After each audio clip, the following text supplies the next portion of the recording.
ఆటపాటకు మొదటి ఆది గురువమ్మ మంచి మాట చెప్పే బంగారు బొమ్మ 5 ఏళ్ల వయసులో పలక చేతికిచ్చి బడికి ఓ బిడ్డని బతుకు బాట చూపి ఓనమాలు నేర్చి 1, 2 చదివి వయసుతో పాటు చదువు పెరుగుతుంటే ఎదిగిన కొడుకును కళ్ళ చూసుకుంటూ కడుపు నిండినంత సంబరపడుతుంది. టీచరో గొప్ప డాక్టరో కలెక్టరో కావాలనుకుంటది. మనసున్న తల్లి మన అమ్మ కమ్మని కలలెన్నో మదిలోన కంటది. జన్మనిచ్చిన అమ్మ రాతి బొమ్మ కాదు జగమంత జన్మంత కొలిచేటి దైవము అమ్మా.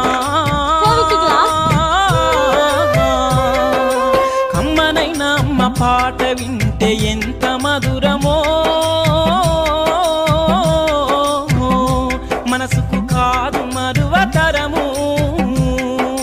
కమ్మనైనా అమ్మ పాట వింటే ఎంత